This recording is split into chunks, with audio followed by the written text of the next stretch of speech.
എജുബോയ് YouTube ചാനലിൻ്റെ ഇന്നത്തെ online ക്ലാസ്സിലേക്ക് എല്ലാവർക്കും സ്വാഗതം. ഇന്ന് നമ്മൾ പഠിക്കാൻ പോകുന്നത് SCERT 6ാം ക്ലാസ്സിലെ 3rd യൂണിറ്റായ ഗ്ലിംപ്സസ് ഓഫ് നേച്ചറിൻ്റെ ലാസ്റ്റ് ചാപ്റ്ററാണ്. Letters from a father to his daughter is a collection of letters written by Jawaharlal Nehru to his 12-year-old daughter Indira in the summer of 1928. At that time, Nehru was in Allahabad and Indira was in Missouri. Nehru used to write letters from time to time to Indira. The Book of Nature is one of those letters. Let's read it. The Book of Nature. When you and I are together, you often ask me questions about many things, and I try to answer them. Now that you are at Missouri and I am in Allahabad, we cannot have these talks. I am therefore going to write to you from time to time short accounts of the story of our earth. I am afraid I can only tell you very little about these things of mine. But that little, I hope, will interest you, make you happy, think of the world as a whole, and of the other people in it as our brothers and sisters. When you grow up, you will read about the story of the earth and her peoples in fat books. You will find it more interesting than any other story or novel that you may have read. But in old times, when men did not exist, surely no books could have been written. How then can we find out what happened then? We cannot merely sit down and imagine everything. This would be very interesting, for we could imagine anything we wanted to and would thus make up the most beautiful fairy tales. But this need not be true, as it would not be based on any facts that we had seen. But although we have no books written in those far-off days, fortunately we have some things which tell us a great deal as well, almost as a book would. We have rocks and mountains and seas and stars and rivers and deserts and fossils of old animals. These and other like things are our books for the earth's early story, and the real way to understand the story is not merely to read about it in other people's books, but to go to the great book of nature itself. You will, I hope, soon begin to learn how to read this story from the rocks and mountains. Imagine how fascinating it is. Every little stone that you see lying on the road or on the mountainside may be a little page in nature's books and may be able to tell you something.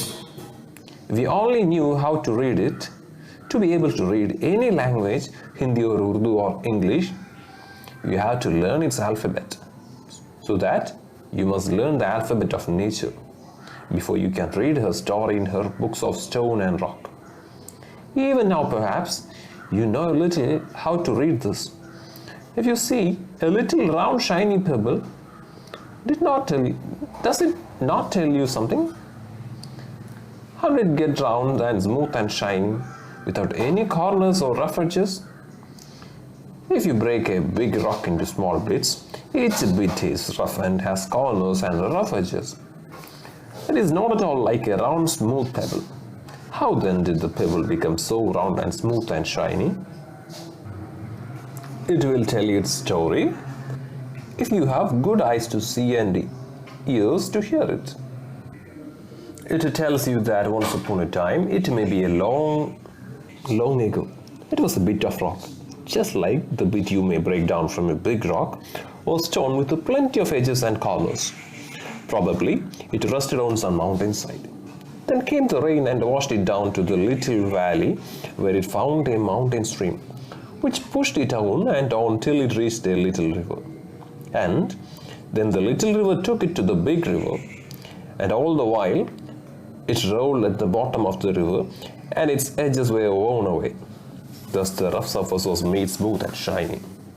So it became the pebble that you see.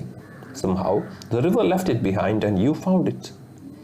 If the river had carried it on, it would have become some smaller and smaller, till at last it became a grain of sand and joined its brothers at the seaside to make a beautiful beach, where little children can play and make castles out of sand.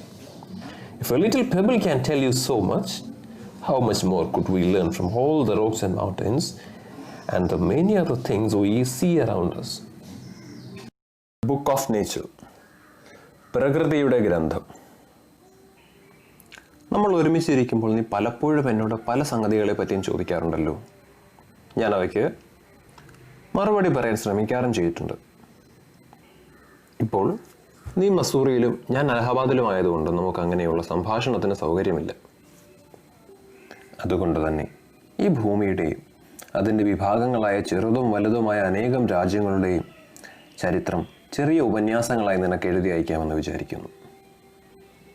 എൻ്റെ ഈ കത്തുകളിലൂടെ വളരെയധികം സംഗതികൾ നിന്നെ ധരിപ്പിക്കാൻ സാധിക്കുമോ എന്ന് ഞാൻ സംശയിക്കുന്നു. എന്നാൽ ഈ ചുരുങ്ങിയ വിവരങ്ങൾ നിനക്ക് രസകരമായിരിക്കുമെന്നും ലോകം മുഴുവൻ വാസ്തവത്തിൽ ഒന്നാണെന്നും അതിലെ ആളുകൾ നമ്മളുടെ സഹോദരങ്ങളാണെന്നും മനസ്സിലാക്കുവാൻ അത് മാതൃകയാകുമെന്നും ഞാൻ വിശ്വസിക്കുന്നു. വലുതാകുമ്പോൾ നീ ഭൂമിയെ പറ്റിയും അതിൽ പാർക്കുന്നവരെ പറ്റിയും വലിയ വലിയ പുസ്തകങ്ങൾ വായിക്കും. ആ പുസ്തകങ്ങൾ നീ വായിച്ചിരിക്കുവാനിടയുള്ള മറ്റേത് കഥയേക്കാളും നോവലിനേക്കാളും അധികം രസകരവുമായിരിക്കും. പുസ്തകങ്ങളിൽ നിന്നാണ് നാം ഇപ്പോൾ ചരിത്രം പഠിക്കുന്നത്. എന്നാൽ മനുഷ്യരില്ലാതിരുന്ന പ്രാചീന കാലങ്ങളിൽ പുസ്തകങ്ങൾ ഉണ്ടാകുവാനുള്ള ഇടയില്ലല്ലോ. എന്നാൽ പിന്നെ ആ കാലത്ത് എന്തെല്ലാമാണ് സംഭവിച്ചത് നമ്മൾ എങ്ങനെ മനസ്സിലാക്കും? വെറുതെ ഇരുന്ന് അന്ന് നടന്ന കാര്യങ്ങളെല്ലാം സങ്കല്പിക്കാൻ സാധിക്കുമെങ്കിൽ അത് വളരെ രസകരമായിരിക്കും. എന്തെന്നാൽ അപ്പോൾ നമ്മൾ നമ്മളുടെ ആവശ്യം പോലെ എന്തും സങ്കല്പിച്ചെടുക്കും. പിന്നീട് ആ സങ്കല്പങ്ങൾ ഏറ്റവും മനോഹരങ്ങളായ യക്ഷിക്കഥകളായി തീരും. എന്നാൽ ആ കഥകൾ നാം കണ്ട കാര്യങ്ങളിൽ അടിസ്ഥാനപ്പെട്ടവയല്ലാത്തതുകൊണ്ട് വാസ്തവമായിരിക്കണമെന്നില്ല. അപ്പോൾ പിന്നെ ആ പ്രാചീന കാലങ്ങളിൽ എഴുതപ്പെട്ട പുസ്തകമൊന്നുമില്ലെങ്കിലും ഭാഗ്യവശാൽ ഏതാണ്ട് പുസ്തകങ്ങളിൽ നിന്നും ഗ്രഹിക്കാവുന്നതുപോലെ തന്നെ വ്യക്തമായ അനവധി വിവരങ്ങൾ വെളിപ്പെടുത്തുന്ന ചില വസ്തുക്കൾ കിടപ്പുണ്ട്. ശിലകൾ, പർവ്വതങ്ങൾ, സമുദ്രങ്ങൾ, നക്ഷത്രങ്ങൾ, നദികൾ, മരുഭൂമികൾ, പ്രാചീന ജന്തുക്കളുടെ ജീർണാവശിഷ്ടങ്ങൾ എന്നിവ അങ്ങനെയുള്ള വസ്തുക്കളാണ്. ഇവയെ പറ്റിയുള്ള മറ്റു വസ്തുക്കളുമാണ് ഭൂമിയുടെ ആദിമ ചരിത്രം പഠിക്കുവാൻ നമുക്കുള്ള പുസ്തകങ്ങൾ. ഈ ചരിത്രം അറിയുവാനുള്ള ശരിയായ വഴി അതിനെപ്പറ്റി ആരെങ്കിലും എഴുതിയിട്ടുള്ള പുസ്തകങ്ങൾ വായിക്കുകയല്ല, പ്രകൃതിയാകുന്ന പുസ്തകത്തിൽ നിന്ന് നേരിട്ട് പഠിക്കുക തന്നെയാണ്. ശിലകളിൽ നിന്നും മലകളിൽ നിന്നും നീ ഭൂമിയുടെ ആദിമകഥ വേഗത്തിൽ പഠിച്ചു തുടങ്ങുമെന്ന് ഞാൻ വിശ്വസിക്കുന്നു. അതെത്ര മനോഹരമായിരിക്കുമെന്നൊന്ന് ആലോചിച്ച് നോക്കൂ. നിലത്തിലും മലഞ്ചെരുവുകളിലും നീ കാണുന്ന ഓരോ കല്ലും പ്രകൃതി എന്ന ഗ്രന്ഥത്തിലെ ഓരോ ചെറിയ ഏടുകളായിരിക്കും. അത് വായിക്കാൻ നിനക്കറിയാമെങ്കിൽ അതിൽ നിന്ന് ചില കാര്യങ്ങൾ നിനക്ക് ഗ്രഹിക്കുവാനും സാധിക്കും. ഹിന്ദി, ഉറുദു, ഇംഗ്ലീഷ് ഇങ്ങനെയുള്ള ഏതു ഭാഷയും വായിക്കണമെങ്കിൽ ആദ്യം ആ ഭാഷയിൽ അക്ഷരമാല പഠിക്കണം. അതുപോലെ തന്നെ കല്ലുകളും പാറകളുമാകുന്ന ഗ്രന്ഥങ്ങളിൽ നിന്ന് പ്രകൃതി ചരിത്രം വായിക്കണമെങ്കിൽ പ്രകൃതി ഭാഷയിൽ അക്ഷരമാല പഠിക്കണം. ഈ പ്രകൃതി ഭാഷ അല്പാൽപ്പം വായിക്കുവാൻ നിനക്കൊരു പക്ഷെ ഇപ്പോൾ തന്നെ അറിയാമായിരിക്കും. ഉരുണ്ടതും മിനുമിനുത്തതുമായ ഒരു ചെറിയ ഉരുളൻ കല്ല്. സൂക്ഷിച്ചു നോക്കുമ്പോൾ അത് നിന്നോട് എന്തെല്ലാം പറയുന്നു? മുനയും മൂലയും ഇല്ലാത്ത അത് ഉരുണ്ട് മിനുമിനുത്ത കല്ലായി തീർന്നത് എങ്ങനെയാണ്? നോക്കൂ, ഒരു വലിയ കല്ല് ചെറിയ കഷ്ണങ്ങളായി പൊട്ടിച്ചാൽ അതിൻ്റെ ഓരോ കഷ്ണവും പരുപരത്തതായിരിക്കും. അതൊരിക്കലും ഒരു ഉരുണ്ട് മിനുമിനുത്ത കല്ലായിരിക്കുകയില്ല. ആ കല്ല് ഇങ്ങനെയായി കാണുന്നത് എങ്ങനെയായിരിക്കും? നോക്കിക്കാണുവാൻ കണ്ണും കേൾക്കുവാൻ ചെവിയും നിനക്കുണ്ടെങ്കിൽ ആ കല്ല് അതിൻ്റെ കഥ നിന്നോട് പറയും. പണ്ട് വളരെ കാലങ്ങൾക്ക് മുൻപ് അതും ഒരു വലിയ പാറയിൽ നിന്നോ ഒരു വലിയ കല്ലിൽ നിന്നോ പൊട്ടിച്ചെടുക്കപ്പെട്ട ഒരു ചെറു കഷണമായിരുന്നു. ഒരുപാട് മുനകളും മൂലകളും ഒക്കെയുള്ള ആ കല്ലെന്ന് അത് നിന്നോട് പറയും. അത് ഏതോ ഒരു മലഞ്ചെരുവിൽ കിടന്നതുമാവാം. അവിടെ മഴ പെയ്ത് ആ വെള്ളത്തിൽ അത് താഴ്വരയിലേക്ക് ഒലിച്ചു പോന്നു. പിന്നെ മലയരുവിലൂടെ ഒലിച്ചൊലിച്ച് ഒരു ചെറിയ നദിയിൽ ചാടി. ആ ചെറിയ നദി അതിനെ ഒരു വലിയ നദിയിലെത്തിച്ചു. ഈ കാലത്തെല്ലാം അത് നദിയുടെ അടിത്തട്ടിലൂടെ ഉരുളുകയായിരുന്നു. അങ്ങനെ അതിൻ്റെ മുനകൾ തേഞ്ഞു പോവുകയും പരുപരുത്ത പുറം മിനുസവും മിനുക്കമുള്ളതുമായി തീർന്നു. ഇപ്രകാരമാണ് ആ പരുപരുത്ത പാറക്കഷ്ണം നീ കാണുന്ന വിധത്തിലായത്. നദി എങ്ങനെയോ ഇട്ടേച്ചു പോയ കല്ലാണ് നീ കണ്ടത്. നദിയിൽ തന്നെ ഒലിച്ചു പോയിരുന്നു എങ്കിൽ അത് ചെറുതായി ഒരു മണൽത്തരിയായി തീരുകയും കടൽക്കരയിലെ സഹോദരങ്ങളോടൊത്ത് കൊച്ചുകുട്ടികൾ കളിക്കുവാനും മണൽമാളിക പണിയുവാനും ഉപയോഗിക്കുന്ന മണൽപ്പുറം ആയി തീരുകയും ചെയ്യുമായിരുന്നു. ഇത്രയും ചെറിയ ഒരു കൽക്കഷണത്തിന് ഇത്രയുമൊക്കെ പറയുവാൻ കഴിയുന്ന സ്ഥിതിക്ക് പാറകളിൽ നിന്നും പർവ്വതങ്ങളിൽ നിന്നും നാം കാണുന്ന മറ്റനേകം വസ്തുക്കളിൽ നിന്നുമെല്ലാം നമുക്ക് എത്രയധികം സംഗതികൾ കാണുവാനും കേൾക്കുവാനും കഴിയും. Now, textual questions and answers. Question number 1. What is the author trying to tell his daughter? ലേഖകൻ തൻ്റെ മകളോട് പറയാൻ ശ്രമിക്കുന്നത് എന്താണ്? Answer. He would write short accounts of the story of the earth to her from time to time. താൻ ഭൂമിയെക്കുറിച്ചുള്ള കഥകൾ, ചെറിയ ചെറിയ കഥകൾ പറഞ്ഞു തരാമെന്നാണ് പറയുന്നത്. Question number 2. Nehru says that he cannot have talks with his daughter. Why? മകളുമായി സംഭാഷണത്തിൽ ഏർപ്പെടാൻ കഴിയുന്നില്ല എന്ന് നെഹ്റു പറയുന്നത് എന്തുകൊണ്ടാണ്? Nehru says that he cannot have a talk with his daughter because he is in Allahabad and Indira is in Missouri. Indira അങ്ങ് മസൂറിയിലും നെഹ്റു അലഹബാദിലുമായതുകൊണ്ടാണ് അവർ തമ്മിൽ ഇത്തരത്തിലുള്ള സംഭാഷണത്തിനിടയില്ലാത്തത് എന്നാണ് നെഹ്റു മകളോട് പറയുന്നത്. Question number 3. Why did Nehru say that Indira would read about the earth in fat books? വലുതാകുമ്പോൾ ഭൂമിയെപ്പറ്റി തടിച്ച പുസ്തകങ്ങൾ ഇന്ദിര വായിക്കുമെന്ന് നെഹ്റു പറയുന്നത് എന്തുകൊണ്ടായിരുന്നു? The answer is, Nehru said that Indira would read about the earth in fat books because the story of the earth is so vast and he is sure that Indira will read a lot about the earth in big books when she grows up. ഭൂമിയെക്കുറിച്ചുള്ള കഥകൾ വളരെ വലുതാണ് അല്ലേ? അപ്പോൾ ഭൂമിയിൽ ഒരുപാട് വസ്തുക്കളുണ്ട്. അപ്പോൾ അവയ്ക്കെല്ലാം പല കഥകളും പറയാൻ കാണും. അവയെന്ന് പറയുന്നത് ഒരിക്കലും ചെറുതായിരിക്കില്ല, വളരെ വലിയവയായിരിക്കും.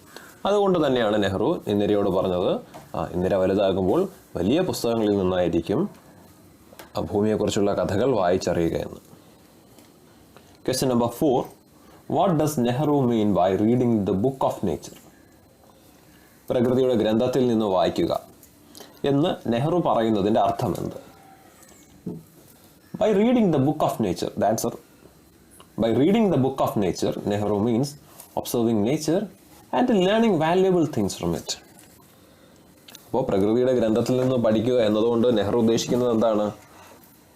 പ്രകൃതിയെ നിരീക്ഷിക്കുകയെന്നും പ്രകൃതിയിൽ നിന്ന് അമൂല്യമായ കഥകൾ പഠിച്ചെടുക്കുക എന്നും പ്രകൃതി അറിയാനുമാണ് നെഹ്റു ഉദ്ദേശിക്കുന്നത്. Question number 5. Pick out the sentences that show Nehru's love for nature. നെഹ്റുവിൻ്റെ പ്രകൃതി സ്നേഹത്തെ കാണിക്കുന്ന വാക്യങ്ങൾ കണ്ടെത്തി എഴുതുക. അത് നിങ്ങൾ ടെക്സ്റ്റ് വായിച്ച് എഴുതുക. അത് വായിച്ചിട്ട് ഇല്ലെന്നുണ്ടെങ്കിൽ കമൻറ്റ് ചെയ്താൽ മതി. Question number 6. What are the pages and alphabets of nature according to Nehru? നെഹ്റുവിൻ്റെ അഭിപ്രായത്തിൽ പ്രകൃതിയുടെ അക്ഷരമാലയും പുറങ്ങളും എന്താണ്? The answer is stones, rocks, rivers, mountains, seas, etc. are the different pages of nature. In order to read these pages, one must have to learn the alphabet of nature. നെഹ്റുവിനെ സംബന്ധിച്ചിടത്തോളം പ്രകൃതിയുടെ പുറങ്ങളെന്ന് പറയുന്നത് കല്ലുകളും പാറകളും നദികളും പർവ്വതങ്ങളും കടലുമൊക്കെയാണ്. ഈ പുറങ്ങൾ ഒരു വ്യക്തിക്ക് വായിക്കണമെന്നുണ്ടെങ്കിൽ പ്രകൃതിയുടെ അക്ഷരമാല പഠിച്ചെടുത്താൽ മാത്രമേ കഴിയുകയുള്ളൂ. Question number 7. What does Nehru mean by good eyes to see and ears to hear? നോക്കിക്കാണുവാൻ നല്ല കണ്ണും കേൾക്കാൻ ചെവിയും എന്നതുകൊണ്ട് നെഹ്റു അർത്ഥമാക്കുന്നത് എന്താണ്? If you observe the nature closely, one can learn about nature. അല്ലേ? ഇപ്പോൾ പ്രകൃതിയെ വളരെ സൂക്ഷ്മമായി നിരീക്ഷിക്കാൻ കഴിയുന്നവന് മാത്രമേ പ്രകൃതിയെ കാണാനും കേൾക്കാനും കഴിയുകയുള്ളൂ. അപ്പോൾ നമുക്ക് പ്രകൃതി എങ്ങനെയൊക്കെ മനസ്സിലാക്കാൻ സാധിക്കും? നമ്മൾ ഓരോ കാര്യങ്ങളും മനസ്സിലാക്കിയെടുക്കുന്നത് നമ്മളുടെ സെൻസ് ഓർഗൻസ് വഴിയാണല്ലേ. അപ്പോൾ തൊട്ടും കണ്ടും കേട്ടും മണത്തും രുചിച്ചും അങ്ങനെയൊക്കെ നമുക്ക് പ്രകൃതിയെ മനസ്സിലാക്കാനായിട്ട് സാധിക്കും അല്ലേ. അപ്പോൾ ഇങ്ങനെയൊക്കെ എല്ലാവരും പ്രകൃതിയോടൊരു പോസിറ്റീവ് ആറ്റിറ്റ്യൂഡ് ഡെവലപ്പ് ചെയ്തെടുക്കണമെന്നാണ് നെഹ്റു പറയുന്നത്. എല്ലാവർക്കും പ്രകൃതിയോട് സ്നേഹമുള്ളവരായിരിക്കണം, പ്രകൃതിയെ സംരക്ഷിക്കുന്നവരായിരിക്കണം.